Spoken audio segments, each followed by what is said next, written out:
Be me, Jolene. I guess I was 24 at the time, maybe just turned 25, living in an apartment with my two best friends, Annabella and Livia. We were more than friends. We were a unit, a support system. Our apartment was our sanctuary, a little corner of the world where we didn't have to deal with the constant background noise of male entitlement. We had posters on the walls, books on the shelves, all reinforcing what we knew to be true about the world. It was a good setup, the three of us against the world. Annabella was the youngest, the true believer. Her heart was always in the right place, even if she was a bit naive. Livia was the pragmatic one. She understood the system and how to navigate it, always thinking 2 steps ahead. And I was the anchor, the one who kept our ideology strong, who reminded us why we were doing this. We worked retail and service jobs, paid our bills, and spent our evenings talking, decompressing from the daily frustrations. Every day felt like a small battle, 1,000 tiny aggressions we had to endure from male customers, male managers, just men in general. Our home was the only place we could let our guard down. Then the trouble started. It was subtle at first, a missed shift here, reduced hours there. The cost of everything was going up, and our paychecks weren't. We started cutting back, eating cheaper, canceling subscriptions. But it was like trying to patch a dam with chewing gum. The financial pressure just kept building. I remember the day the first notice came. It was a polite but firm letter from our landlord, Amanda, reminding us the rent was late. We pooled our money and paid it, but we knew it was just delaying the inevitable. The next month, we were even shorter. That's when Amanda showed up in person. She wasn't a bad person, just a businesswoman. She had a mortgage to pay, and our personal struggles weren't her problem. She stood in our living room, arms crossed, and laid it all out. The message was simple. The rent was late again, and she couldn't afford to let it slide. She told us we had 2 options. Either we'd be evicted at the end of the month, or we could find a 4th person to take the empty bedroom and cover the shortfall. We were devastated. The idea of bringing a stranger into our safe space was horrifying. Annabella was almost in tears, talking about how it would ruin everything. Livia was already running numbers, trying to find a way out, but the math just wasn't there. I argued with Amanda, tried to reason with her about our situation, but it was like talking to a brick wall. She told us she didn't care who we found, as long as they passed the background check and paid on time. She gave us a week to decide. That week was miserable. We posted ads online, looking for another woman to join us. The responses were few and far between. The ones who did reply were flaky or just didn't seem like a good fit. The deadline was approaching, and the panic was setting in. Then Amanda called me. She sounded pleased with herself. She said she had found a tenant for the empty room. I felt a wave of relief, and I asked her to tell me about the person. There was a pause on the line. Then she said the applicant's name was Johnny. I asked if she meant a woman, like Johnny with an ah. She laughed. Nope. Johnny, as in a man. I felt the blood drain from my face. I told her absolutely not. No way. We would not live with a man. It was completely out of the question. Amanda's tone turned cold. She informed me that he had already passed the background check, had a stable job, and was ready to pay the deposit and first month's rent immediately. She said under the Fair Housing Act, she couldn't discriminate based on gender. She then delivered the final blow. Her exact words were something like, "Either you accept him as a housemate, or I accept his application to rent the entire apartment after you're all evicted." She had us. She knew she had us. It was a checkmate. We could either share our sanctuary with a man or lose it entirely. I hung up the phone and told Annabella and Livia. The mood was funereal. Annabella actually started crying, saying she felt violated already. Livia was furious, but her anger was directed at the system, at our financial reality. She saw it for what it was, a trap. I felt a cold, hard rage building inside me. This was it. This was the patriarchy in action. Even in our own home, we were being forced to accommodate a man because of money and power. We spent the next couple of days in a state of dread, waiting for him to arrive. We decided that if we were being forced into this, we would set the terms. We would be in control. The day he moved in, we were all waiting in the living room. Amanda brought him by to sign the final papers. He was not what I expected. I guess I was picturing some loud, obnoxious bro type. But Johnny was quiet. He looked tired. He was wearing work clothes, jeans, and a plain t-shirt with sturdy-looking boots. His hands looked rough, like he worked with them. There was grease under his fingernails. He didn't say much, just nodded and gave one-word answers to Amanda's questions. He didn't really look at us. It felt like he was actively trying to take up as little space as possible. This didn't make me feel better.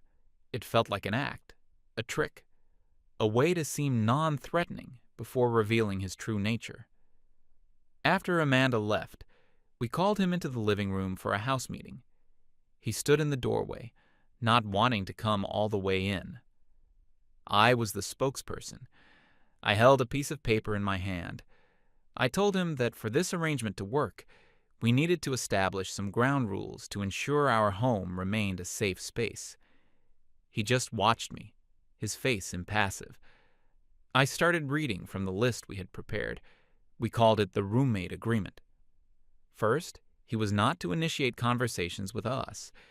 If we needed to speak with him, we would speak first. Second, he was not allowed to have guests over, especially male guests. Our home was not going to become a frat house. Third, his time in the shared bathroom was to be limited to 10 minutes in the morning. We had schedules to keep. Annabella added that he needed to keep the toilet seat down. Always. He just nodded slowly. Then I got to the final point. I explained that living in a shared space required an acknowledgement of systemic privileges. Therefore, on top of his third of the utilities, he would be required to pay a small patriarchy tax of $50 a month. I explained this was to compensate for the extra emotional labor we would have to perform living with a man, and for his disproportionate use of shared resources created through historically gendered labor. I was specifically talking about the washing machine and the kitchen appliances. Livia had come up with that part. It was brilliant. I expected him to argue, to get angry, to show his true colors. That's what men did when their privilege was challenged. But he didn't. He just stood there for a moment, looking from me to Annabella to Livia. Then he let out a quiet sigh. He said, "Okay," just like that. No fight, no argument. He asked if that was everything. I was so taken aback I just nodded. He took the paper from my hand, went to the kitchen counter, signed his name at the bottom, and handed it back. Then he went into his room and closed the door. We were stunned. We had won. It was that easy. Annabella thought maybe he was just scared of us, of our unified front. Livia figured he was just desperate for a place to live, and would agree to anything. I thought it was a sign of his guilt. He knew he was an intruder, an oppressor, and he was willing to pay the price. We felt powerful. We had taken a bad situation and turned it to our advantage. The first week or so was weirdly quiet. Johnny was like a ghost. He would leave for work early in the morning, before any of us were up. He would come home late in the evening, go straight to his room, and stay there. We would sometimes hear him moving around, but he never made much noise. He used the kitchen late at night, after we had all gone to bed. In the morning, the only sign he'd been there was a single clean plate and fork in the drying rack. He followed all the rules perfectly. It was almost unnerving. The $50 tax was on the kitchen table in cash on the first of the month. We started to relax a little. Maybe this wouldn't be so bad after all. He was basically a silent wallet who paid his share of the rent. We had our space, and he had his. The two never overlapped. We continued our lives as before, having our nightly discussions, supporting each other. We even started making jokes about our pet man tenant who lived in the back room. The first crack in our perfect system appeared about a month in. It started with the kitchen sink. It was draining slowly for a few days, and then, one evening, it just stopped draining altogether. A disgusting pool of murky, greasy water just sat there, refusing to budge. Livia, who was the most sensitive to smells, said we had to deal with it immediately. My first instinct was to call the landlord, but Livia pointed out that the lease said clogs were the tenant's responsibility. Calling a plumber would be expensive. Annabella suggested we just wait. Maybe it would fix itself. I told them we absolutely would not be calling a man to come and fix our problems for us. It was a point of principle. We were independent women. We could fix a simple clogged sink. How hard could it be? So we tried. We tried the plunger. We tried pouring boiling water down the drain.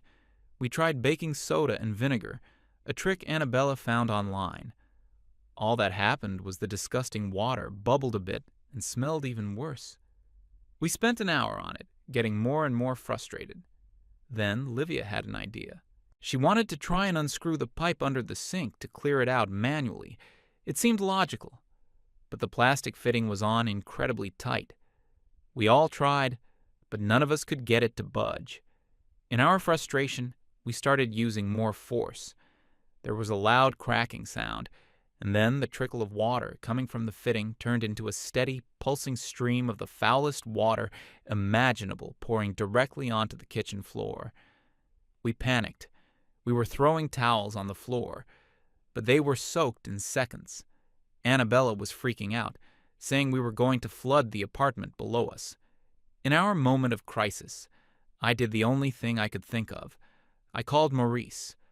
Maurice was our friend, a fellow traveler in the movement. He was one of the few good ones. He understood the issues, he always listened, and he always validated our feelings. I explained the situation, and he said he would be right over. When Morris arrived, he surveyed the scene with a thoughtful expression. The kitchen floor was now a shallow pond of filth. He didn't look at the pipe. Instead, he looked at us. He started talking about how this was a perfect metaphor for late-stage capitalism. He said the pipes, the infrastructure, were created by a patriarchal system, and it was no surprise that it was failing us. He told us that our attempt to fix it ourselves was a beautiful act of resistance. While he was giving this speech, Livia was frantically trying to bail water into a bucket with a dustpan.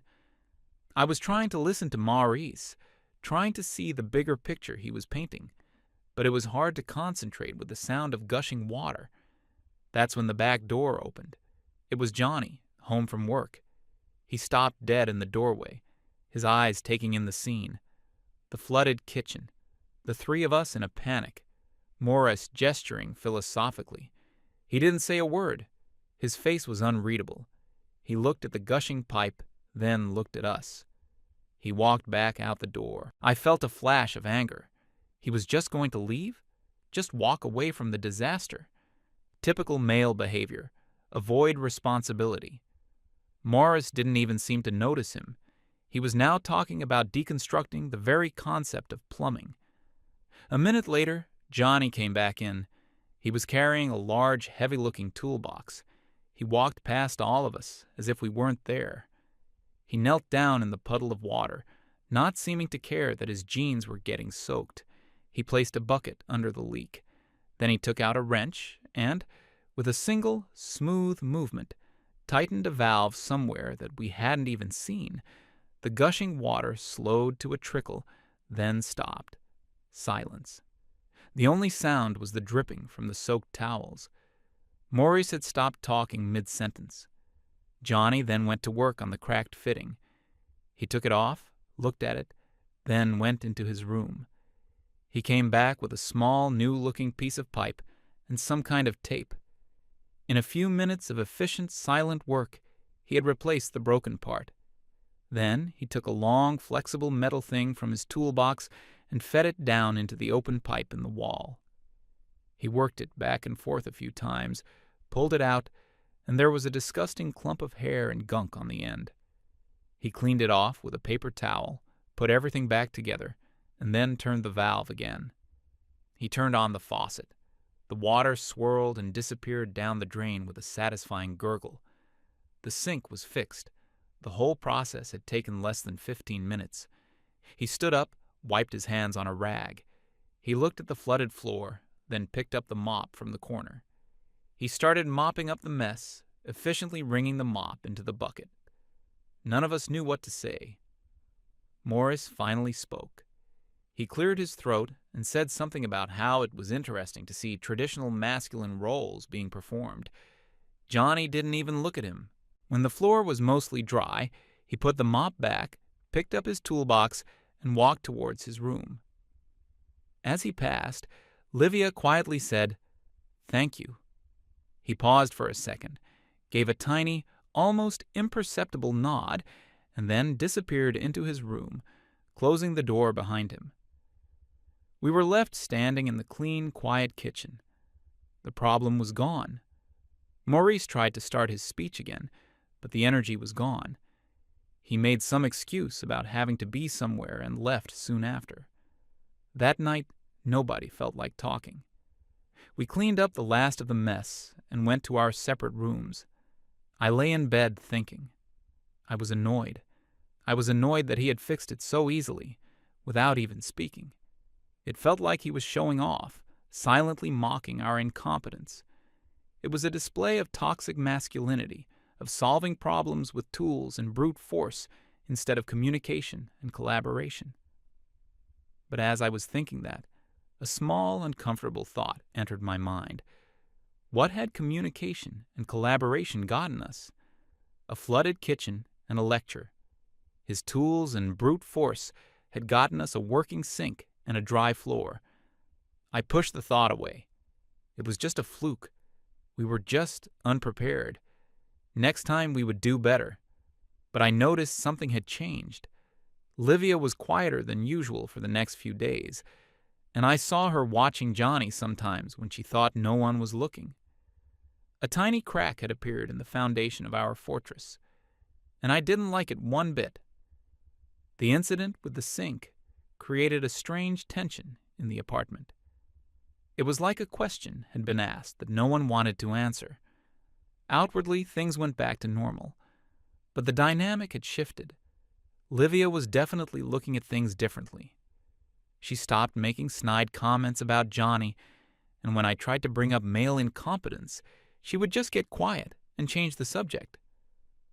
Annabella was confused. She was loyal to our cause, to me, but she couldn't ignore what she had seen. She saw a problem, and she saw it get solved. It was simple, and it contradicted everything we believed. I felt like I had to work harder to keep our ideology intact. I tried to frame the sink incident as a learning experience. I said it showed how the system makes women dependent on male skills, and that we should take a basic plumbing course to empower ourselves. Livia just gave me a flat look and asked if we should take an electrical course and a drywall course too, just in case. The sarcasm was obvious. I doubled down, talking more about toxic masculinity, about how Johnny's silent fixing was a form of control, a way to assert dominance without words. Annabella would nod along, but she didn't look convinced anymore. Livia would just leave the room. I felt like I was losing them. The foundation of our little world was cracking. Then, a couple of months later, the real test came. It was getting into late fall, the kind of weather that gets cold and miserable. Rain for days, a damp chill that gets into your bones. One night, I think it was a Tuesday, the power went out. It wasn't just us. The whole block went dark. One moment the lights were on, the next, just blackness and silence. At first, it was kind of exciting. We lit some candles and huddled together in the living room. But the hours dragged on. The apartment, which was old and poorly insulated, started getting cold. Really cold. We could see our breath in the candlelight. We piled on every blanket we owned, but the chill was relentless. Annabella started to get genuinely scared. She hated the cold, and she was worried about how long it would last. Livia was practical, trying to figure out if we had any food that didn't need cooking. The answer was basically crackers and a sad-looking bag of chips. I tried to keep everyone's spirits up, talking about how this was a chance to disconnect from technology and reconnect with each other. After about 3 hours of shivering, my little speech wasn't working anymore. We were miserable and hungry and cold. And of course, someone suggested calling Maurice. He answered on the first ring, full of concern. He said the power was out at his place too, but he promised to come over and bring supplies. We felt a bit of hope. Maybe he'd have a flashlight or some ideas. He showed up about an hour later. The supplies he brought consisted of a bag of kale chips and a single large bottle of kombucha. He also brought his acoustic guitar. He told us that in times of crisis, the most important thing was to maintain spiritual harmony. He suggested we all sit in a circle, hold hands, and meditate on our collective inner warmth. Annabella just stared at him, shivering too hard to speak. Livia looked like she was about to commit a violent crime. I tried to be diplomatic, suggesting that maybe a more practical solution was needed. Morris seemed disappointed in my lack of spiritual fortitude. He then launched into a long monologue about how the centralized power grid was a symbol of patriarchal control, and that this blackout was an opportunity for us to embrace a more decentralized, eco-feminist way of life. As he was explaining this, the door to Johnny's room opened. We all turned to look. He was wearing a thick flannel shirt and holding a small, powerful-looking flashlight. He shone the beam around the room, his eyes landing on the thin, useless candles we had lit. He didn't say anything to us. He just went to the window that faced the street. He pushed aside the curtain and looked out for a moment, then went to the other windows and did the same. He came back to the living room and started running his hand along the bottom of the window frames, where the cold air was seeping in. Then he went back to his room.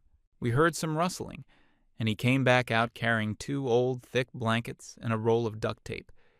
He went to the draftiest window and started expertly tearing off strips of tape and using them to seal the edges of the old blankets against the frame, creating a makeshift layer of insulation. The effect was immediate. The icy draft that had been chilling the room was cut off. Maurice stopped his speech and watched, a frown on his face. He muttered something about how sealing ourselves in was symbolically problematic. No one was listening to him. After Johnny had sealed all the windows in the living room, he went back to his room again. He returned with a small metal contraption that I later learned was a camping stove. He also had a metal kettle and a few bottles of water. He set it up on the kitchen counter, lit it, and a few minutes later, the sound of a whistling kettle filled the apartment. He found some mugs in the cabinet, spooned some instant coffee into 3 of them, and poured the hot water. He walked over and handed a mug to me, one to Annabella and one to Livia. He didn't make one for Morris. The warmth of the ceramic mug in my frozen hands was one of the best feelings I've ever had. The hot coffee was even better. It was like life flowing back into me. Annabella was cradling her mug like it was a precious treasure, tears of gratitude welling up in her eyes. Johnny then went back to his room one last time. He came out with 2 thick, high-tech-looking sleeping bags. He unrolled them and handed one to Annabella and one to Livia. He just gestured for them to get in. Annabella didn't hesitate. She crawled into the sleeping bag, zipped it up, and let out a long, happy sigh as her body finally started to warm up. Livia followed suit. Johnny looked at me, huddled in my thin blanket, holding my coffee. He didn't offer me a sleeping bag. There was no malice in it. It was just a fact. He had 2, and he gave them to the 2 who weren't the leader of the anti-man club. Then he picked up his flashlight, went back to his room, and closed the door. The living room was quiet, except for the sound of us sipping our coffee. Morris was standing there, holding his guitar, looking completely and utterly irrelevant. He tried to save face.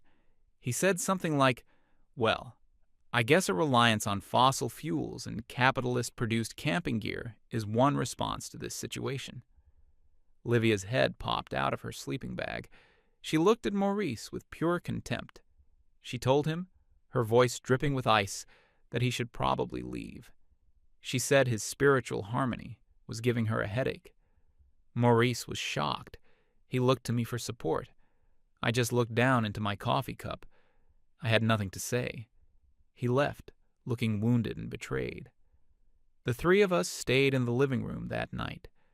Annabella and Livia warm in their sleeping bags, me wrapped in every blanket I owned, still cold. The power came back on sometime in the middle of the night. But the damage was done. Our ideology had been pitted against a simple physical reality, the cold, and it had failed spectacularly. Morris, our chosen male ally, had offered lectures and kale chips. Johnny, the silent intruder, had offered warmth and practical solutions. The evidence was undeniable. After that night, things were different. The resistance was over. Annabella started being openly polite to Johnny. She would say good morning to him or thank him if he held a door open. Livia started cleaning up the whole kitchen, not just her part, a silent acknowledgement that he was part of the household now. I was the last holdout. I couldn't bring myself to admit defeat. I just avoided him, staying in my room more, keeping my head down. The tension between me and the other two girls was growing. They were moving on, and I was stuck in the past. The final, humiliating straw came about a month later. It was late, probably after midnight. Livia and Annabella were already asleep. I had been in the living room reading and went to go back to my bedroom. I closed the door behind me, and it made a weird clicking sound. I tried the handle. It wouldn't turn. The old lock mechanism in the handle had jammed or broken somehow. I was locked out of my own bedroom. My phone was on my nightstand. My keys were in my jacket pocket, inside the room. My wallet, everything. I was standing in the hallway in my pajamas with nothing. I tried jiggling the handle. I tried pushing on the door. Nothing. It was stuck fast. A wave of pure, cold panic washed over me. I was trapped. My first thought was that I could sleep on the couch and deal with it in the morning. But the thought of the humiliation, of having to explain to Livia and Annabella how I got locked out, was too much. I quietly knocked on Livia's door until she woke up. She was groggy and confused, but when she understood the situation, she was sympathetic. We both tried the door. It was no use. Livia got her laptop, and my heart sank, because I knew what my only option was. I had to message Maurice. My hands were shaking as I typed out the message, explaining what happened. His reply came a few minutes later. It was not helpful. He started by saying that this was a fascinating psychological event. He wrote, "The door is a barrier, a construct.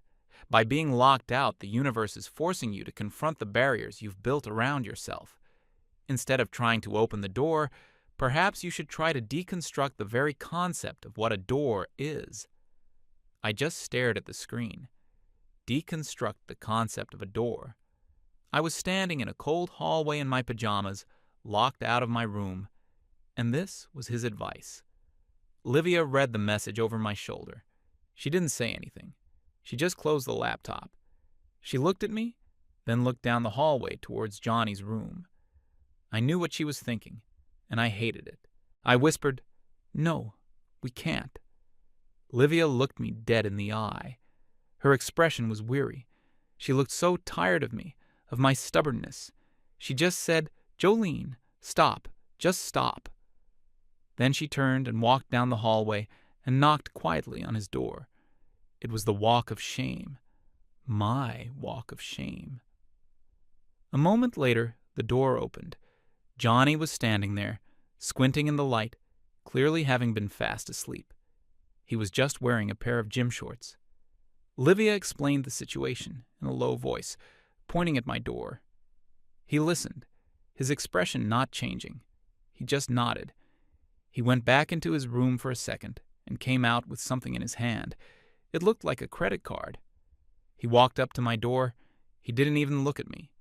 He slid the card into the crack between the door and the frame, right near the latch. He wiggled it for a few seconds. There was a soft click. He turned the handle, and the door swung open.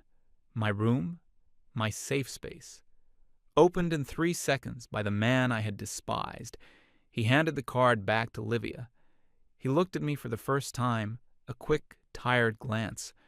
Then he turned around, walked back to his room, and closed the door. The entire interaction had lasted less than a minute.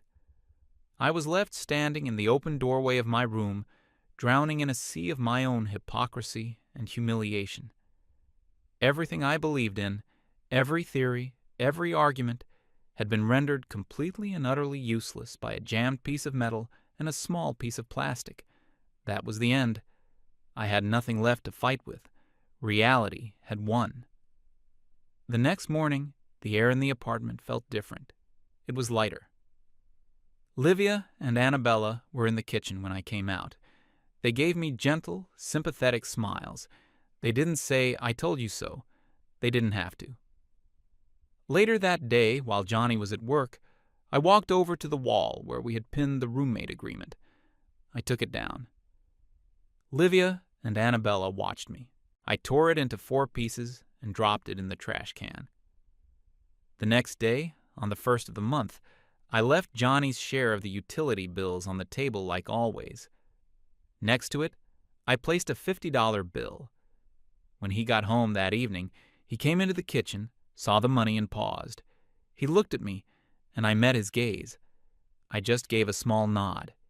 He picked up the money, put it in his wallet, and went to his room. Nothing was said. It wasn't a truce. It was a surrender. My surrender.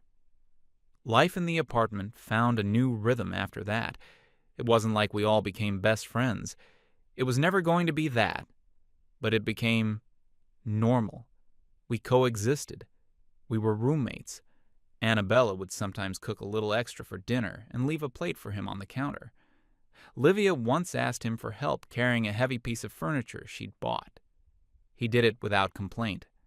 I started just treating him like a person. I'd say hello. I'd ask him if he needed anything from the store. He was always polite, always quiet. He still mostly kept to himself. But it wasn't the hostile silence of before. It was just his way. He was a quiet, hard-working guy who just wanted to be left alone. We had treated him like a monster, a symbol of everything we hated. But he wasn't a symbol. He was just a man, a person. And in the end, his quiet competence and simple human decency had taught us more than all the books and blogs we had ever read. He never lorded his victories over us. He never said a word about the sink, or the cold, or the door. He didn't have to. He had just lived his life, and in doing so, he had dismantled our entire worldview without even trying. It was the most profound and humiliating lesson of my life. We were wrong. It was as simple and as complicated as that. We were just wrong.